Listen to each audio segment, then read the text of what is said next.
terima kasih ya kepada yang berbahagia Datuk Dr. Cikgu Amin bin Senin, pengasas Connecting Dots Learning. Senyuman doktor itu menjadi ubat bagi kami semua, terus berinspirasi bagi ni doktor. Jadi doktor, apa khabar? Alhamdulillah baik. Alhamdulillah. Jadi doktor, kami dah kenal dan dah kenal tu kita nak makin mesra dan makin jelekit. So kan? Okay, jadi untuk itu ya.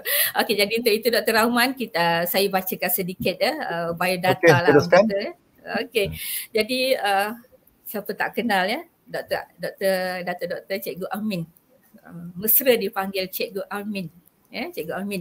Cikgu Amin anak kelahiran negeri Sabah di bawah Bayu, yang pernah menjawat jawatan pengarah Institut Aminuddin Baki dan Timbalan Rektor Institut Pendidikan Guru ya.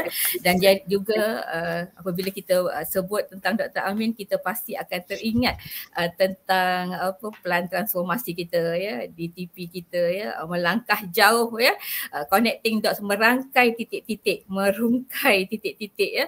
Jadi pengalaman Dr. Amin yang begitu luas ya, anak kelahiran Sabah yang berkelulusan ijazah sarjana muda Kepujian Sains dan Pendidikan dalam bidang matematik dari USM ya, ijazah sarjana sains pembangunan sumber manusia dari UPM dan juga doktor falsafah ya.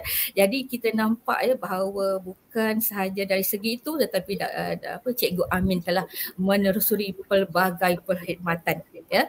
Jadi pelbagai perkhidmatan, pelbagai kepakaran, pelbagai kemahiran, pengetahuan, nilai tambah yang telah dibina dan ada itu membawa kami benar-benar terkesima pagi ni doktor ya, untuk bersama-sama dengan doktor.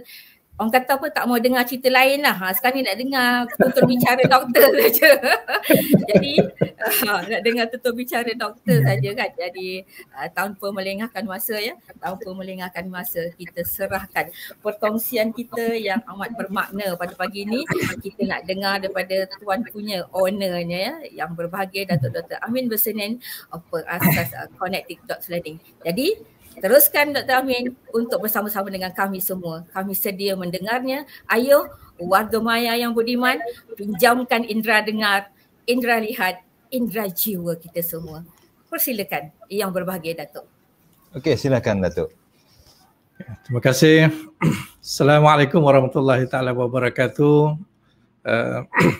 Dan selamat pagi. Terima kasih kepada Dr. Rahman dan juga Puan Azrina yang sama-sama pada pagi ini dalam sidang plenary pertama kita.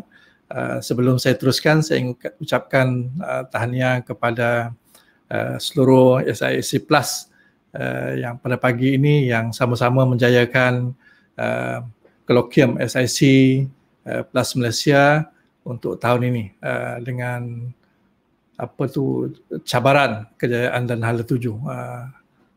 Tahniah sekali lagi, dan saya merasa bangga dan gembira kerana program ini dapat diteruskan, dan insya-Allah saya harap pembentangan daripada rakan-rakan SIC Plus lepas ini dapat memberikan pengisian yang bermakna kepada kita semua. Dr. Rahman dan juga Puan Nazrina ya, pada pagi ini saya diberi masa lebih kurang dalam sejam. Saya ingin berkongsi beberapa perkara yang saya rasa boleh memberikan input kepada rakan-rakan SIC Plus untuk meningkatkan keberkesanan dan juga hala tuju yang saya rasa penting dalam kita meningkatkan pendidikan kita, terutamanya dalam ketika ini kita begitu dicabar dengan suasana dan cabaran pandemik yang kita hadapi. Saya akan kongsikan dengan slide ya. Saya kongsikan slide saya pada pagi ini.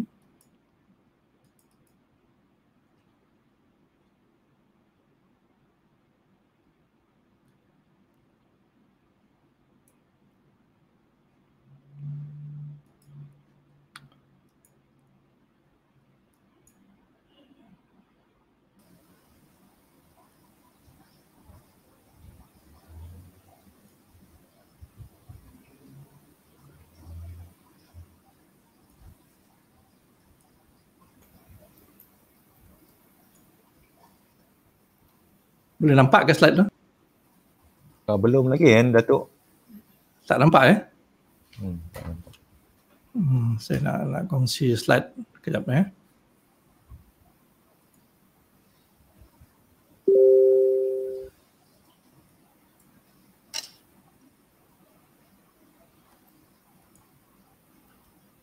Jadi Dr. Rahman dan juga warga maya yang budiman, bila disebut connecting dots learning ni, jaringan percikan pembelajaran sebenarnya ya, jaringan percikan pembelajaran yang digerakkan oleh Dah nampak belum saya punya share?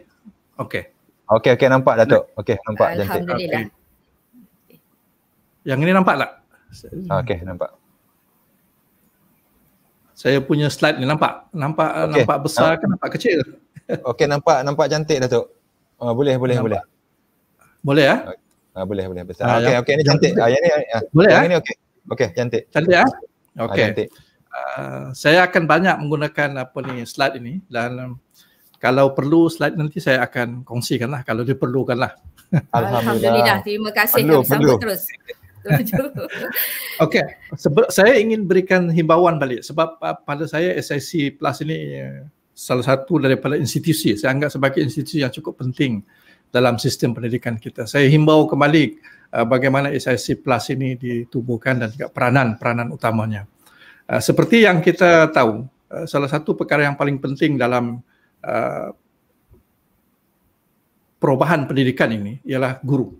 Ini tidak ada siapa yang boleh menafikannya. Sebab itu kalau kita memberikan perhatian kepada rakan-rakan guru bagaimana meningkatkan professional capital mereka, dia merupakan satu game changer yang memberikan kesan yang signifikan kepada cara kita berfikir dan juga cara kita memberikan perhatian kepada sistem pendidikan kita. Sebab itu saya rasa peranan SIC Plus mesti menumpu kepada professional capital, mesti menumpu kepada professionalism ini. Kalau tidak kita akan kehilangan. Sebab itu apabila kita mewujudkan SIC Plus ini dalam pelan pembangunan pendidikan, salah satunya ialah kerana kita ingin memberikan apa yang kita panggil sebagai professional support system. Mesti ingat ya, dalam sistem pendidikan, perkembangan sistem pendidikan kita ni ada dua perkara yang selalu berkait dalam perubahan pendidikan. Satu yang kita panggil dasar pendidikan dan satu lagi dipanggil delivery ataupun pelaksanaan kepada sistem pendidikan itu. Dan melalui pengalaman saya yang sedikit dalam pendidikan ini, saya dapati Kementerian Pendidikan sejak daripada dulu tidak pernah kekurangan daripada segi dasar-dasar, daripada segi pelan-pelan pembangunan pendidikan. Kita punya macam-macam jenis plan dan juga kita punya blueprint sejak daripada awal sehinggalah yang terakhir plan pembangunan pendidikan Malaysia. Kita dah ada semua dari segi dasar-dasar yang cukup jelas, dokumen-dokumen yang cukup jelas. Tetapi sering kali saya ulang, sejak daripada dulu saya ulang banyak kali, salah satu kelemahan kita ialah kita tidak memberikan perhatian yang cukup jelas kepada delivery ataupun kepada pelaksanaan itu. Kita mempunyai memori yang cukup pendek. Akhirnya kita terheret balik kepada mempersoalkan soal dasar-dasar pendidikan. Sedangkan masalah besar kita sebenarnya yang saya lihat dan melalui pemerhatian saya ialah soal delivery support. Bila saya katakan delivery ataupun pelaksanaan itu, saya tidak bercakap di soal di peringkat GPN, di peringkat PPD, tetapi saya bercakap di soal delivery dalam bilik darjah itu sendiri. Dan dalam bilik darjah itu tidak lain, tidak bukan ialah guru itu merupakan ejen yang paling penting yang perlu kita berikan support. Dan pengalaman saya juga menunjukkan bahawa di antara perkara yang memberikan perubahan yang cukup signifikan ialah apabila guru-guru itu merubah dia punya hubungan di antara guru dengan murid, di antara teaching dan learning antara guru dan murid itu berubah. Jika sekiranya perubahan dalam bilik darjah itu tidak merubah perubahan pengajaran dan pembelajaran murid, tidak akan ada perubahan dalam sistem pendidikan secara keseluruhan. Dan kita mesti ingatnya, yang ini saya selalu sebut banyak kali, sama ada kita berada di kementerian, GPN ataupun di PPD, guru-guru kita adalah frontliner. Ya. Dia adalah frontliner di hadapan. Dia bukanlah orang bawahan kita. Ini kita kena ingat ya. Guru-guru bukanlah orang bawahan. Guru-guru adalah frontliners. Bila kita menganggap guru-guru sebagai orang bawahan, sebab itu kita terlampau banyak arahan ke bawah. Tetapi kalau kita anggap sebagai frontliner, orang yang di barisan hadapan, apa yang kita perlu beri ialah support, the professional support kepada guru. Yang inilah yang saya rasa tidak diberi perhatian. Saya mencadangkan mulai dari sekarang kita perlu melihat rakan-rakan guru ini sebagai frontliner, bukan orang bawahan yang perlu diberi arahan, tetapi frontliner yang perlu diberi support system. Sebab itu dalam peranan SIC Plus ini, support system ini, professional support system ini perlu diperkuatkan. Dan saya dalam masa yang singkat berada di top manajemen pendidikan di kementerian itu, professional support system inilah yang saya berikan perhatian. Sebab itu dalam pelan pembangunan pendidikan, kita mengadakan transformasi daerah itu. Bagaimana kita menjadikan SISC Plus dan juga SIP itu sebagai support system, professional support system. Ya, maknanya memberikan perkara-perkara profesional yang diperlukan oleh guru yang dilaksanakan oleh SISC Plus. Dan kita menunjukkan jawatan yang khusus di peringkat daerah. Tetapi saya faham perubahan-perubahan dalam segi struktur pendidikan itu sejak akhir ini saya lihat SIC Plus dan SIP telah mula terheret kepada hal-hal yang berkaitan dengan pengurusan dan juga hal-hal pentadbiran. Yang itu perlu diperbaiki dan saya berharap benda ini perlu diberi perhatian dan kembalikan peranan SISC Plus itu sebagai professional support system kepada guru kita dan diminimaliskan, dikurangkan peranan-peranan pengurusan itu. Itu satu bidang lain yang kita boleh bincangkan. Tetapi saya tekankan lagi sekali, ialah peranan SIC Plus itu ialah memberikan professional support system. Guru-guru kita adalah frontliner yang memerlukan support system ini, professional support ini. Kalau kita tidak berikan itu, saya rasa tidak banyak perubahan yang kita boleh lakukan. Sebab itu saya himbau kembali, kenapa saya apabila memegang jawatan KPPM dulu, apabila saya menggerakkan sekolah transformasi itu. Sekolah transformasi itu salah satu perkara yang saya ingin tumpukan ialah perubahan dalam sekolah itu mesti berlaku terutamanya dalam bilik darjah. Tetapi ada satu aspek lagi yang juga saya berikan perhatian sebab saya dapati bahawa SISC Plus dan juga SIP yang ada di daerah-daerah ini tidak mencukupi untuk memberikan support system kepada sekolah. Sebab itu saya menggerakkan IAB dan juga IPG sebagai support system yang boleh membantu sekolah. Dan saya mewujudkan dalam sekolah transformasi itu apa yang saya panggil sebagai rakan elit. Rakan elit ini merupakan salah satu institusi lain, institusi yang sama seperti SIC Plus dan juga SIP yang memberikan professional support system. Tapi dalam program yang agak terancang dipanggil sekolah transformasi. Kesemua ini sebenarnya saya memberikan perhatian yang cukup penting kepada support profesional kepada guru ini. Dan saya harap ini akan dapat diteruskan. So itu di segi latar belakang saya rasa penting rakan-rakan SIC Plus untuk memberikan professional support system. Dan yang di hadapan saya ini, saya sengaja memberikan 3 benda support system yang perlu diberikan oleh rakan-rakan SIC Plus moving forward. Yang pertama tentu sahaja berkaitan dengan professional knowledge base, iaitu yang dari segi content knowledge mereka perlu dipertingkatkan.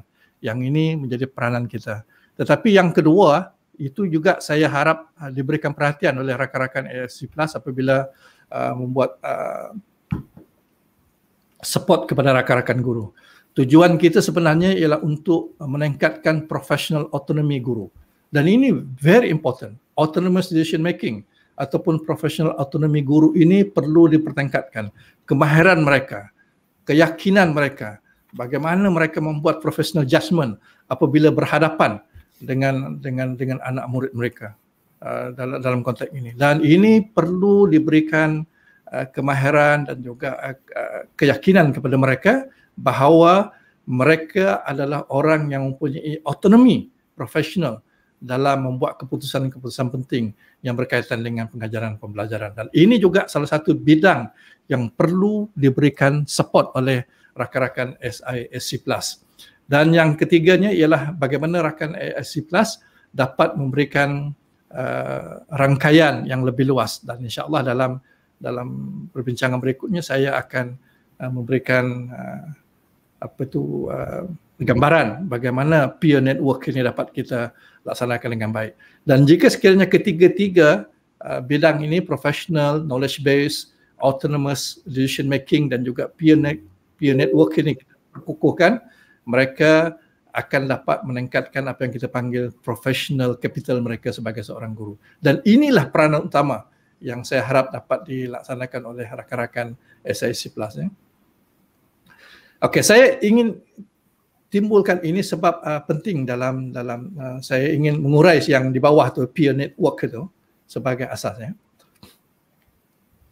Dalam perubahan pendidikan dia ada dua jenis perubahan yang berlaku di sebelah kiri yang warna hitam itu dan juga di sebelah kanan yang saya panggil systemic change. Yang sebelah kiri itu piecemeal change. Yang ini ketika saya di kementerian saya banyak terlibat apa yang saya panggil sebagai piecemeal change. Piecemeal change ini dia berlaku daripada atas ke bawah. Daripada kementerian kepada GPN, kepada PPD dan kepada sekolah dan juga kepada guru. Dan ini agak struktural. Dekat decentralized, sistem kita agak centralized dan terikat kepada ini dan berbentuk hierarchical.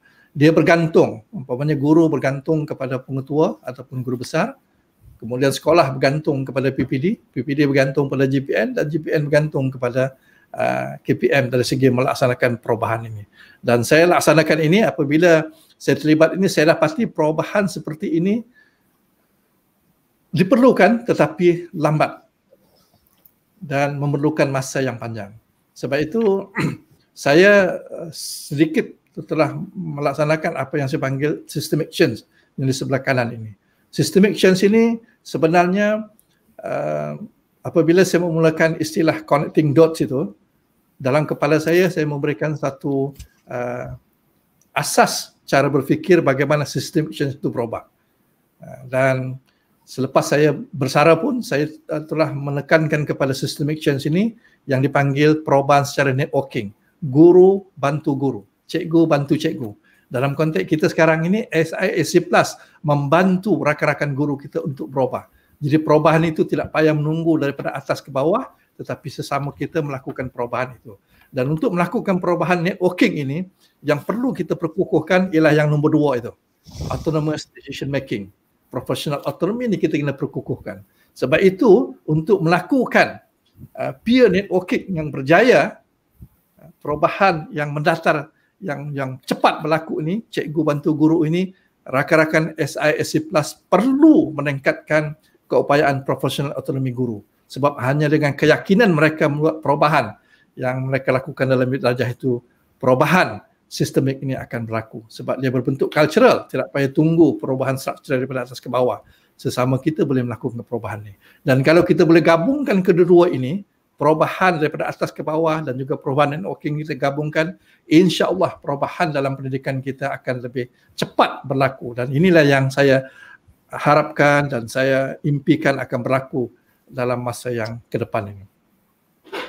Dan dalam konteks ini, saya telah menggerakkan apa yang saya panggil Professional Learning Network ataupun jaringan pembelajaran profesional. Yang ini kalau secara definisinya dipanggil sebagai Professional Learning Network. Is any group who engage in collaborative learning with others outside of their everyday community of practice in order to improve teaching and learning. Sekali lagi saya sebut ya, in order to improve teaching and learning and their schools and all the school system more widely, mana cara lebih meluas. Nah, ini mungkin ada sedikit kekeliruan apabila dikaitkan dengan PLC. Saya cuba bezakan di antara PLC dan juga di antara PLN ataupun Professional Learning Network ataupun jaringan pembelajaran profesional. Yang dikatakan Professional Learning Community itu dia lebih khusus dalam kelompok masing-masing. Kalau kita tengok dalam gambar rajah ini adalah kelompok-kelompok PLC. Dia boleh berlaku di peringkat sekolah, boleh berlaku di peringkat PPD. Dan ini mereka dalam kelompok-kelompok mereka masing-masing. Dan salah satu gerakan yang saya perhebatkan ketika saya di KPM ialah menggerakkan Professional Learning Community ini. Dan alhamdulillah saya lihat Professional Learning Community ini sudah mula ada tracking, sudah mula berlaku dan sudah mula diamalkan. Tetapi ini masih lagi berbentuk localized. Sebab itu dalam gerakan Professional Learning Network ini saya cuba ingin mengembangkan. Dan alhamdulillah salah satu blessing of disguise yang berlaku dalam pandemik ini kita dapati professional learning network ini berlaku secara natural. Macam kita buat hari ini. Hari ini merupakan salah satu contoh professional learning network di mana kita tidak lagi terikat dalam kita punya kelompok PLC kita, tetapi kita sudah meratakan hubungan professional learning kita secara jaringan yang menyeluruh daripada Perlis sampai ke Sabah, sampai ke Pahang, sampai ke Johor. Maksudnya guru-guru itu tidak lagi terikat kepada kelompok mereka di sekolah ataupun di PPD mereka, tapi sudah mula. Dan ini saya rasa kalau kita boleh pergiatkan, kalau kita boleh perkukuhkan professional learning network ini, perubahan dalam pendidikan kita akan berlaku. Dan sebab itu saya mengalu-alukan umpamanya program pada hari ini di mana kita mengadakan kolokium yang meluas ini, yang dalam masa yang singkat boleh kita melibatkan 2,000 orang guru dalam perubahan ini. Ini merupakan suatu breakthrough dalam sistem kita. Dan saya mengharap SISC Plus memastikan professional learning network ini berlaku dan pembelajaran ini akan lebih cepat. Dan mesti ingat ya, apa bezanya di antara perubahan yang berbentuk structural daripada atas ke bawah juga perubahan yang berbentuk jaringan ataupun professional learning network. PLN is not a linear implementation. It is a progress through dynamic interaction. Maksudnya perubahan di antara sesama kita itu. Tidak perlu lagi tunggu apa yang dipanggil arahan daripada kementerian, daripada JPN, daripada PPD untuk dilaksanakan oleh guru di sekolah. Tetapi dia merupakan dynamic interaction. Umpamanya pembentangan kita pada selepas daripada saya ini dan juga pada petang ni dan besok merupakan pembentangan interaction yang dynamic. Dan inilah yang kita panggil how we create action. Bila action kita laksanakan, kita tidak bermula daripada zero. Kita tidak bermula daripada zero. Maknanya kita apa yang kita lakukan berdasarkan pengalaman rakan-rakan kita yang lain yang berada di seluruh Malaysia itu, kita refine dan develop. We are not start daripada zero. Berbeza daripada implementation daripada atas ke bawah ni, dia almost start daripada zero selalunya. Sebab itu dia lambat, tetapi dalam bentuk jaringan profesional ini, learning network ini, dia tidak begitu. Dia tidak linear, dia merata dan tidak start daripada zero. Kita terus bertindak to refine dan develop apa yang telah dimulakan itu. So it is not incremental development, it is a more kind of natural development by the action and retaining what work. Mana yang tak berjaya tu diberitahu, kita jangan mula. Kita jangan gunakan. Kita buat benda yang telah berjaya, kita start daripada situ.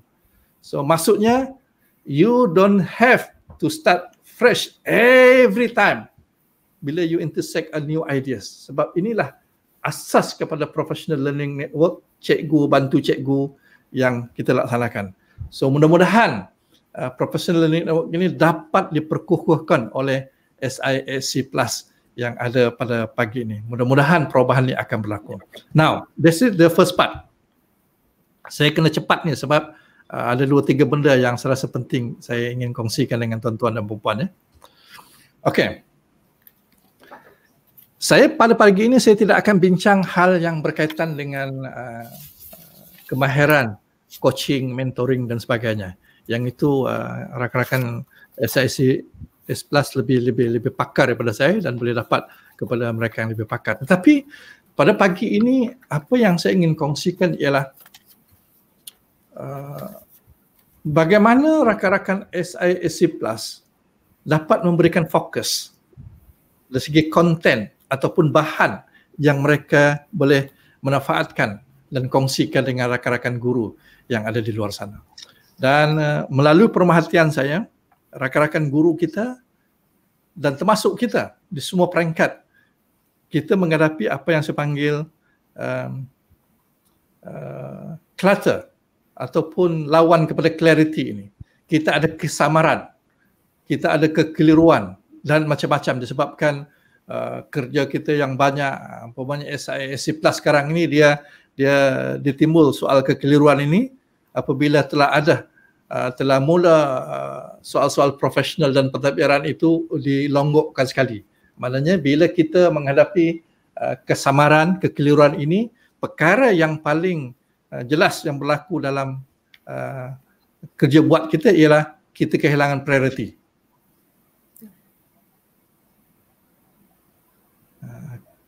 Kehilangan priority ini merupakan salah satu indikator ketidakberkesanan dalam pengurusan ataupun dalam pentadbiran profesional ataupun pengurusan pendidikan. Maknanya kalau kita sudah kehilangan clarity, kita akan kehilangan priority. Sebab itu bila priority kita tidak tahu, akhirnya dia akan memberi kesan kepada perkara-perkara yang lain, terutama kepada teaching and learning. Dan guru pun sama. Guru-guru, kalau rakan-rakan SIP lebih berpengalaman ke sekolah, berhadapan dengan guru-guru, bincang dengan guru-guru, sebenarnya guru-guru kita, rakan-rakan guru kita, dia kehilangan clarity. Bukan sebab dia sengaja menghilangkan clarity kejelasannya itu, tetapi kerja buat mereka di sekolah dan arahan yang mereka terima itu menyebabkan clarity kerja mereka juga semakin terjejas. Ada dua, saya bagi contoh dua benda ini sebab ini penting, sebab saya ada masa lebih kurang dalam setengah jam untuk berkongsi dua benda ini. Bagaimana nanti ini akan dapat memberikan insight kepada rakan-rakan ASIC Plus untuk melihat bagaimana kita boleh membantu. Saya minta rakan-rakan ASIC Plus dapat membantu clarity for our teachers dari segi dua benda ini. Contoh, satu yang dipanggil evidence-based decision making dan yang kedua student learning. Evidence-based decision making ni pula berkaitan dengan hal-hal yang berkaitan apa yang disebut big data ataupun small data. Nah, okey, saya bagi satu contoh bagaimana evidence-based decision making ini memberikan clutter ataupun kekusutan dalam pemikiran kita yang menyebabkan tidak timbul kejelasan ataupun clarity itu. Okey, salah satu program yang saya berikan perhatian dahulu ketika saya JKPPM ialah dipanggil dialog prestasi. Asas kepada dialog prestasi ini sebenarnya ialah kita ingin memastikan bahawa dalam perbincangan kita berkaitan dengan meningkatkan pengajaran pembelajaran, meningkatkan pembelajaran pelajar itu, kita mesti meletakkan evidence-based decision making. Kita tidak boleh bercakap berdasarkan alio. Sebab itu dalam dialog prestasi di peringkat GPN, di peringkat kementerian, apabila saya panggil pengarah perangan negeri, saya minta pembentangan daripada pengarah negeri itu. Setiap pembentangan itu dia mesti berdasarkan evidence-based, tidak boleh berdasarkan alio, tidak boleh berdasarkan wishful thinking. Apa buktinya? Apa datanya yang mereka mengambil keputusan demikian? Dan ini turun ke bawah, dialog prestasi di peringkat daerah dan juga berfraksi di peringkat GPN, mereka berdasarkan kepada evidence-based decision making. Dan itulah di antara perkara yang penting dalam dialog prestasi. Dalam dialog prestasi tidak boleh kita berbincang perkara-perkara yang tidak berkaitan dengan benda yang tidak ada data dan juga asas untuk buat keputusan. Dan itu satu. Yang kedua, dalam dialog prestasi ini juga saya menekankan bahawa evidence-based decision making ini mesti perkara-perkara yang berkaitan dengan student learning, dengan perkara pembelajaran murid, pengajaran pembelajaran, pencapaian murid, penguasaan murid. Dan yang ini saya dapati sudah mula diberikan perhatian. Sebab itu dalam dialog prestasi, data itu merupakan asas. Dan salah satu data yang saya berikan perhatian juga, sebab itu kalau rakan-rakan SIC Plus ingat, saya menekankan balik soal PBD. PBD. PBD itu merupakan salah satu data yang cukup penting, yang cukup powerful untuk memastikan student learning.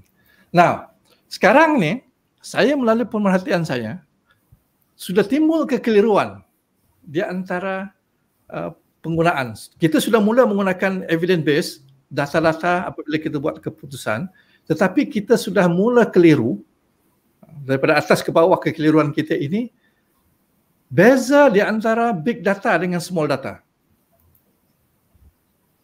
Pada pagi ini saya ambil kesempatan, mudah-mudahan rakan-rakan ASIC Plus dapat menangkap apa yang saya masukkan.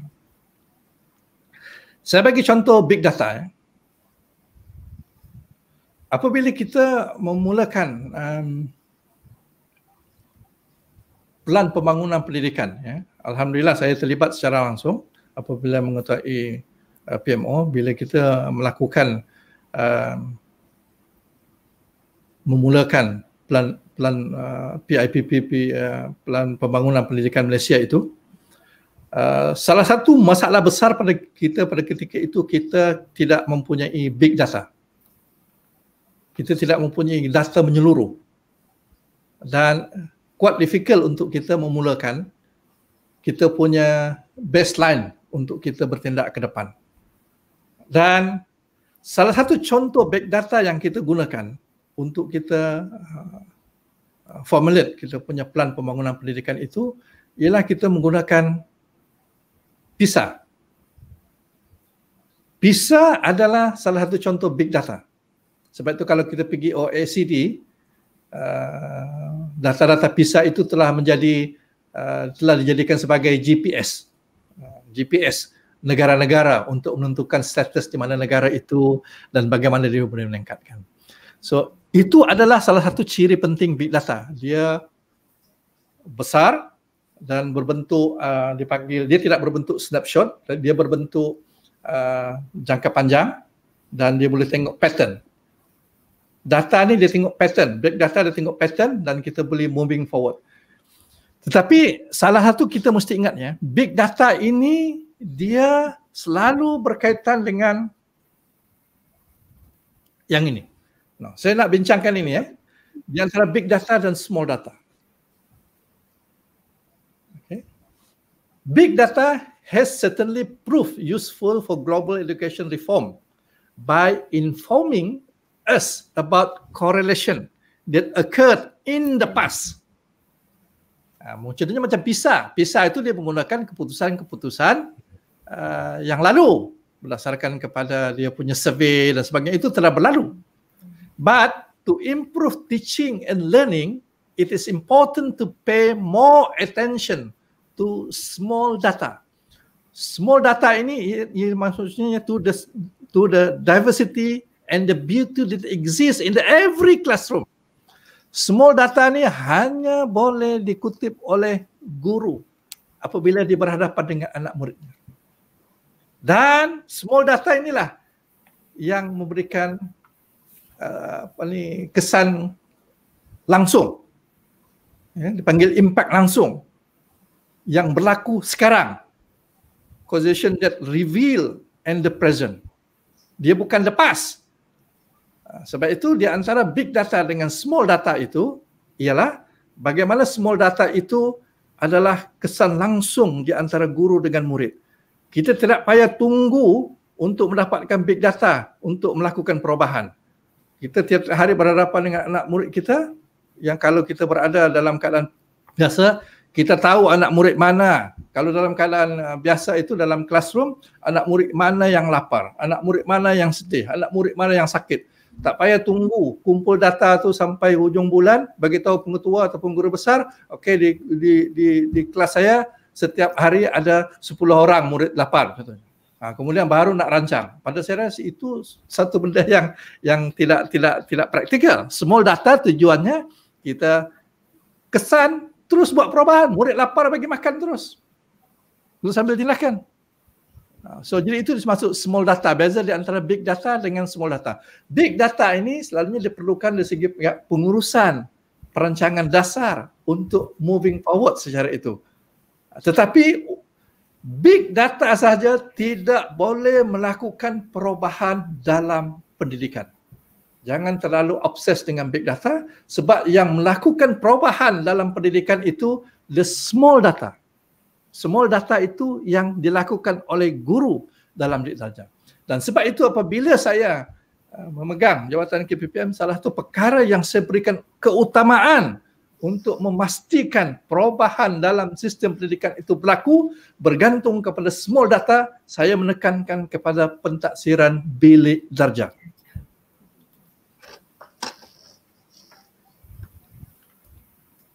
Pentadsiran bilik darjah PBD itu ialah salah satu perkara yang paling penting yang memberikan kesan langsung, memberikan impak jangka panjang yang besar jika sekiranya guru-guru kita punya kemahiran, punya kemampuan, punya pengetahuan, punya kecekapan dalam pentadsiran bilik darjah. Dalam erti kata yang lain, decision making guru itu perlu diperkukuhkan dalam mengutip dan memberikan tindak langsung kepada small data. Jangan terheret kepada big data. Saya ambil contoh yang paling praktikal sekarang ini.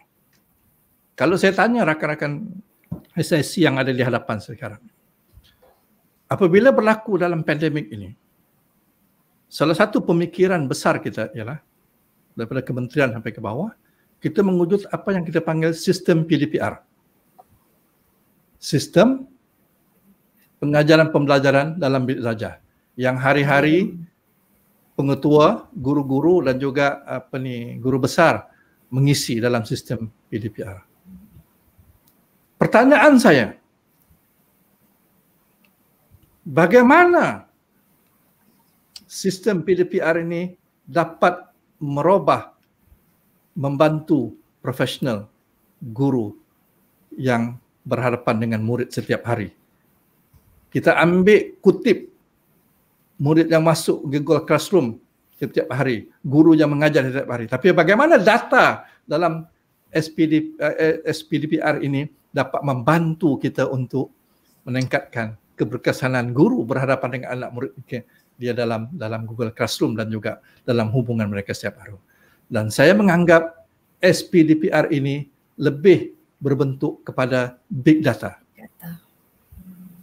Dan saya rasa rakan-rakan SISC Plus yang ada sekarang ini perlu mengurangkan kekeliruan di kalangan guru kita. Bagaimana sebenarnya kita nak menekankan small data? Bagaimana kita nak memahatkan big data ini untuk memastikan kita boleh memberikan support system kepada guru kita? Apakah SPDPR ini dapat memberikan support system kepada guru kita? Bagaimana kita sebagai SISC Plus dapat membantu guru kita untuk meningkatkan hubungan guru dengan murid dalam PDPR sekarang ini? Itu cabaran yang cukup besar. Dan sebab itu sekali lagi saya tekankan, jangan obses dengan big data, jangan terikat dengan pendekatan big data sehingga kita melupakan ke small data. Small data itu ialah apa yang guru buat secara langsung dengan anak muridnya. PBD perlu dilaksanakan. Bagaimana dia berhadapan? Yang paling mudah lah kita dapati sekarang guru kita dengan small data ni, dia boleh tahu dah anak murid mana yang tak ada connectivity, murid mana yang tak ada telefon, murid mana. So bagaimana kita nak bantu? Bagaimana kita punya PDP dapat membantu guru kita dengan semua handicap yang ada ini? Yang itu yang perlu diberikan perhatian. So jadi kalau guru-guru kita sekarang ini, saya diberitahu sejak 2 minggu yang lepas itu, kita punya sistem SPDPR ini ada masalah. Maknanya keseluruhan pemikiran kita sekarang ini, keseluruhan kita punya tekanan emosi kita ini ialah memberikan perhatian kepada big data. SPDPR itu tidak memberikan perhatian, sebab itu kita box sekarang ni. Kita apa dipanggil, terperangkap dengan soal clarity, keutamaan kita di mana sekarang. So jadi saya harap ini perlu diberi perhatian oleh rakan-rakan kita di PPD, di JPN dan juga KPM. Sedangkan saya sentiasa menekankan dalam konteks sekarang ini, sebenarnya small data itu most important. Bagaimana kita boleh memastikan small data itu untuk membantu rakan-rakan guru kita. Cukup setakat itu sebab saya rasa dapat diberikan tanggap ya. Saya nak pergi kedua, kekeliruan yang kedua. So, kekeliruan pertama tadi saya kaitkan soal bukan saya mengalfikan big data, tetapi untuk melakukan perubahan dalam sistem pendidikan yang jauh lebih penting, yang jauh lebih berkesan ialah bagaimana small data itu lebih powerful. Sebab itu saya berusaha untuk tidak menonjolkan UPSR dan akhirnya kita telah tidak ada UPSR, tetapi menekankan kepada PBD ataupun Pentadsiran Berdasarkan Sekolah itu sebagai asas. Sebab small data Bukan saya kata big data tidak penting, tapi small data itu yang kita abaikan selama ini, yang kita anggap tidak penting. Bila kita anggap tidak penting, rakan-rakan guru kita yang pernah sekolah agak anggap tidak penting benar. Sepatutnya daripada kementerian kita sudah menekankan bahawa small data is important. Seperti mana big data juga. So barulah guru-guru kita tidak ada kekeliruan ini. Kalau tidak, seluruh sistem kita akan terperangkap dengan big data tetapi menafikan the small data ini. So yang kedua yang saya ingin bincang dalam masa 15 minit yang berikutnya ialah kekeliruan tentang student learning. Bukan saja kekeliruan kita ini kerana kita terperangkap di antara teacher centered dengan student centered.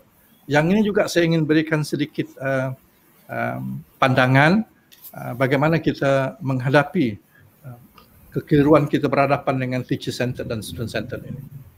Sebelum itu saya mulakan dengan ini supaya bagi big picture dulu, supaya kita faham.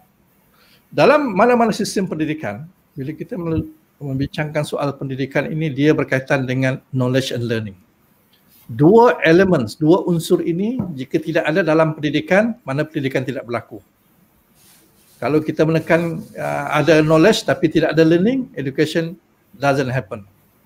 Begitu juga kalau kita menekan ada learning tetapi tidak ada knowledge pun tidak boleh berlaku pendidikan, especially schooling, persekolahan.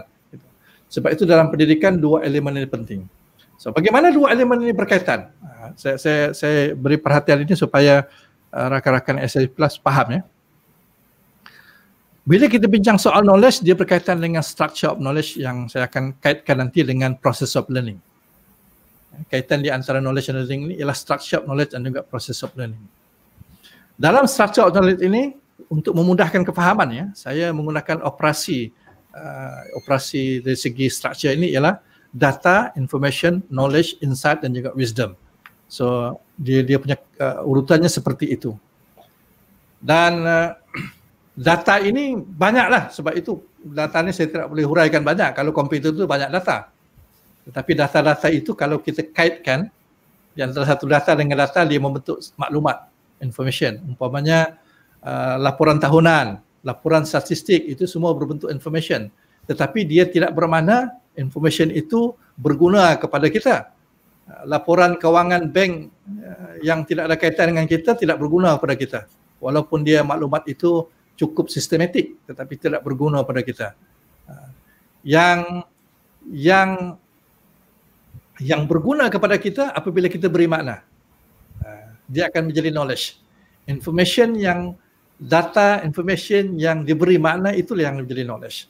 Dan sebab itu di peringkat yang kiri itu, data dan information ini kebanyakan acquire. Dan murid-murid kita banyak acquire information, tetapi kebanyakan information yang mereka acquire itu tidak beri makna kepada mereka. Tetapi yang beri makna kepada mereka itu, inilah yang dipanggil proses meaning making. Kita memberi makna. Sebab itu dalam konteks pengajaran pembelajaran, kenapa constructivist? Constructivism itu is very important.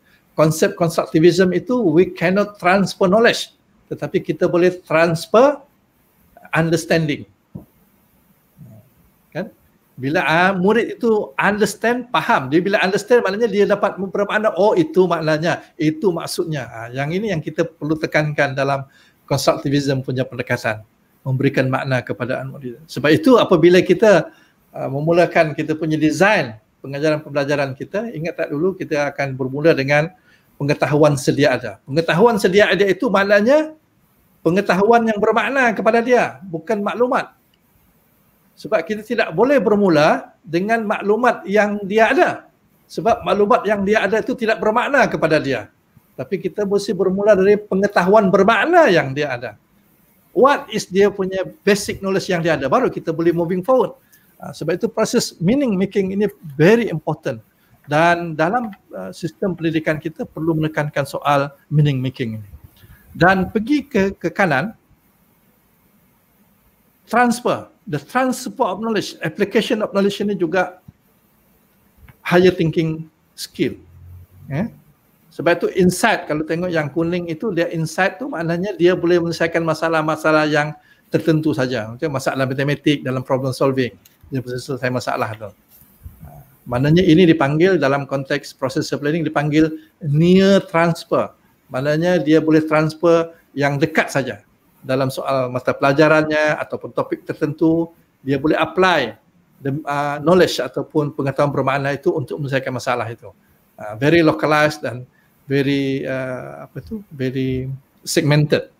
Tetapi orang yang punya wisdom sebagai seorang guru, apatah lagi kepada seorang yang punya pengalaman dan juga kepakaran, dia ada yang kita panggil big picture. Big picture ini dipanggil wisdom. Di sinilah berlaku apa yang kita panggil meaning, meaning knowledge yang didapat itu dia boleh far transfer. Dia ada big picture-nya. Dan tidak ramai orang punya wisdom ini. Guru adalah di antara yang punya wisdom dibandingkan dengan anak murid mereka. Sebab itu bila dia mengajar, selalunya kita terlupa kita sebenarnya ada wisdom. Dan kita kadang-kadang tidak sabar dengan anak murid kita yang baru merangkak nak faham itu. Kita selalu cakap soalan mudah ini pun tak faham. Memang dia tak faham lagi sebab dia bukan di peringkat kita. Di peringkat kita yang punya wisdom, pengalaman tu tahu kita punya big picture, tetapi anak murid kita tidak punya big picture. Di sinilah peranan kita sebagai guru untuk memberikan mereka insight untuk melaksanakan dalam berarti kata yang lain mengapply, menggunakan pengetahuan mereka untuk menyelesaikan masalah. Di sini kepentingannya. So jadi dua benda ni very important dan untuk kita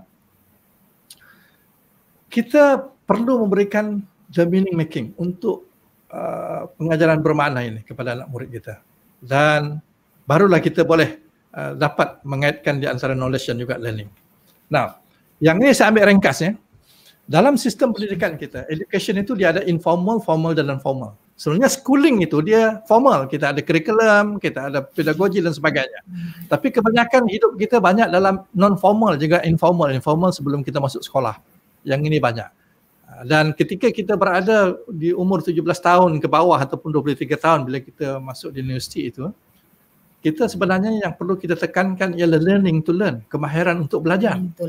Kemahiran untuk belajar yang akan menyebabkan kita boleh acquire dan juga memperoleh knowledge secara berterusan. Knowledge kalau kita tekankan, dia berubah banyak. Tetapi learning ini, dia akan berterusan, lifelong. Yang ini yang akan memberikan kesan. Sebab itu masalah yang kita hadapi sekarang apabila aku PDPR ini, murid kita tidak punya kemahiran belajar untuk belajar. Dia tidak ada pengurusan ke dirinya tidak berlaku dengan baik, pengurusan pembelajarannya. Dan ini merupakan salah satu aspek yang saya rasa perlu diberikan perhatian. Dan saya ambil perhatian, kenapa timbul kekeliruan tadi itu di antara teacher dan ini. Ini sebagai backgroundnya. Nah, kalau kita mau design kita punya pengajaran pembelajaran kita berdasarkan content ataupun knowledge centered, ya, akhirnya kita punya design itu lebih kepada instruction punya perspektif. Kita sebagai guru lebih menekankan kepada content, kepada buku teks, kepada silibus dan menekankan kepada activist dan juga menekankan kepada 30 minit, 40 minit dan sebagainya. Tetapi dia ada way around, ingat balik sini ya, di antara education, di antara knowledge yang ini. Kalau kita tekankan kepada knowledge, akhirnya knowledge itu akan jadikan sebagai asas. Sebab kita melihat daripada pemikiran kita. Tapi kalau kita tekankan kepada learning perspektif itu ialah daripada segi learning centered, learning perspektif. Kita menekankan kepada pembelajaran murid. Kita menekankan kepada personalization, bukan standardization berdasarkan kepada silibus.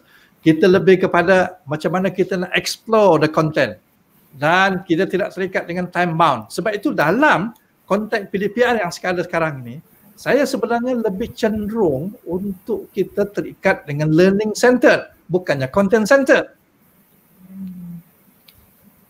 Kalau kita terikat dengan content centered, guru kita akan menghadapi masalah. Sebab masalahnya begini, kekeliruan. Proses pembelajaran. Content centered. Okey, kita tengok dalam teacher centered ya. Di antara teacher centered dan student centered, kita diminta supaya melaksanakan student centered. Dan kebanyakan dalam PDPR sekarang ini, kita minta supaya berlaku student centered. Dia tidak akan berlaku student centered jika sekiranya design kita bergantung kepada content centered. Content centered bergantung kepada content mastery, bergantung kepada syllabus, bergantung kepada standardization, bergantung kepada activity, bergantung kepada 30-40 minit. Sedangkan learning centered yang ada sekarang ini tidak diberi perhatian. Learning to learn tidak diberi perhatian. Sebab itu kita cuba nak membawa ke kanan kepada student centered, tetapi kita ditarik kepada teacher centered. Inilah yang saya rasa perlu diperhatikan. Dalam learning process yang bawah itu yang saya sebut, dalam learning process itu, acquire, meaning making dan transfer ini berlaku juga dalam content centered ini. Tetapi dia menyebabkan banyak benda yang kita tidak berlaku dalam meaning making. Sebab itu kita banyak terikat dengan content itu, bukan terikat dengan learning itu. Sebab itu saya mencadangkan kalau learning centered ini kita bermula daripada teacher centered kepada student centered. Kalau learning centered ini tidak semestinya dia mesti full-fledged student centered. Ada ketikanya learning centered ini boleh berlaku bila kita menekan kepada teacher centered. Ingat tidak zaman dahulu bagaimana teacher centered pun berlaku dan muridnya pun berjaya sebab dia menekan, bukan teacher centered tu dia menekankan kepada menghabiskan silibus. Teacher centered kepada orang dahulu tu dia menekan kepada bagaimana muridnya belajar.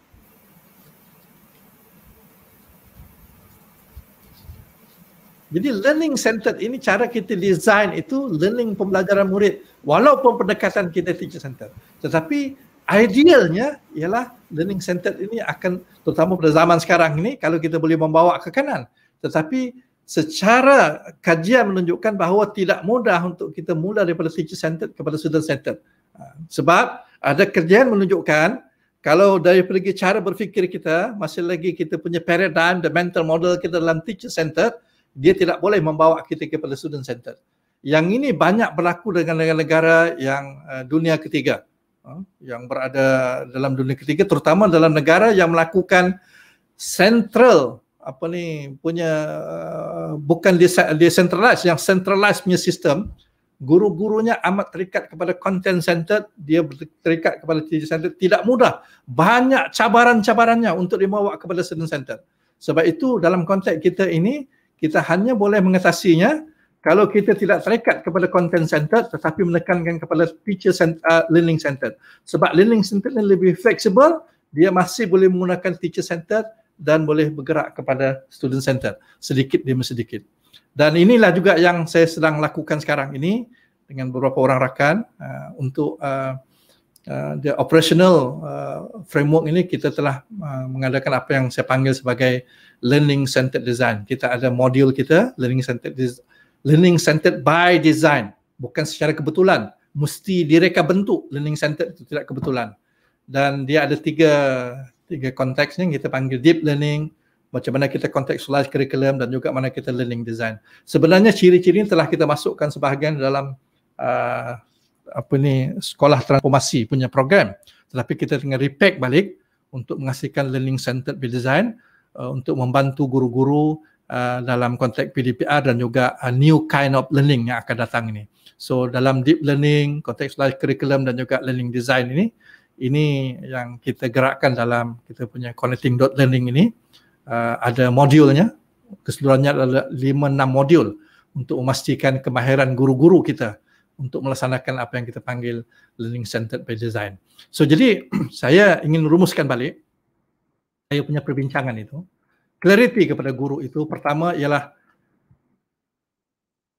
peranan SIASC Plus ini sekarang, yang ada sekarang ini, moving forward, dia perlu memberikan clarity to our teachers.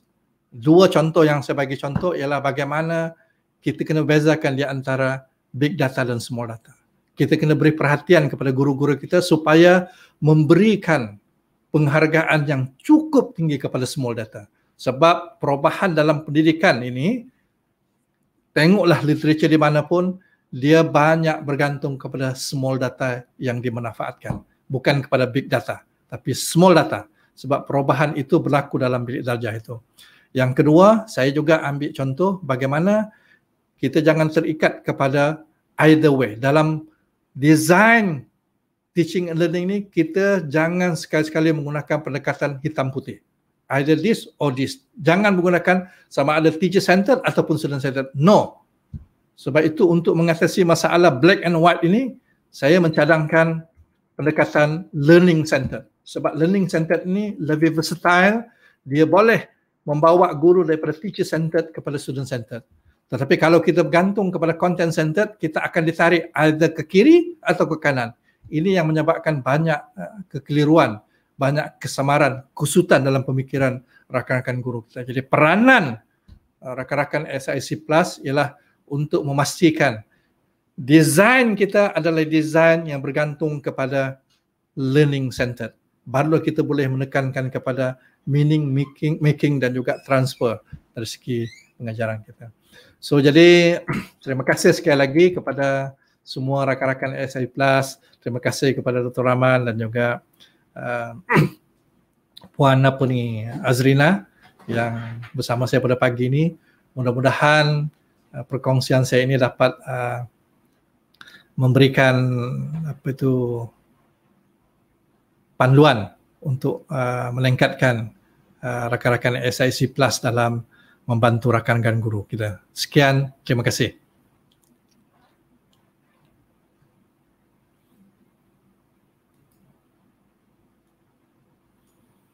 PLN. Selama ni kita dengan PLC, ya, bergelumang dengan PLC. Dengan hari ini kita dapat pencerahan yang sejelas-jelasnya tentang Professional Learning Network ke arah peningkatan bimbingan dan pementoran sebagai SISC Plus. Jadi yang berbahagia Datuk-Doktor dan juga kami lebih senang dengan panggilan Cikgu Amin lah, ya. Cukup kekeliruan, kesamaran yang dalam keadaan apa kata sekarang ni VUCA world ni, Cikgu Amin, ya. Kita harap kekusutan, kekeliruan, kesamaran tu dapat dikurangkan kepada darjah yang paling minimal lah pada pagi ni. Dan alhamdulillah kita imbas semula, kita mantapkan balik semula apa itu data, big data, small data yang selama ni kita abaikan, ya. Akui juga tu jujur pada diri sendiri, small data, dan juga kita balik kepada learning process, kan, bukan sahaja student centered, teacher centered, tapi proses pembelajaran itu. Jadi proses pembelajaran itu. Dan kami berada di sini juga, Dr. Amin, Cikgu Amin, kerana proses pembelajaran kami daripada Cikgu Amin Senin yang tak putus-putus membimbing kami sejak dahulu sehingga tika dan saat ini. Jadi sekali lagi bagi pihak Kolokium SISC Plus Malaysia 1.0 bagi tahun 2021, kami mengucapkan sejambak mawar, seharum kasturi. Benarlah kata orang bijaksana, jika berjumpa dengan orang yang lebih pandai, pada hari ini kami menimba ilmu. Bukan saja berkongsi, kami menimba ilmu. Jadi sekali lagi jutaan terima kasih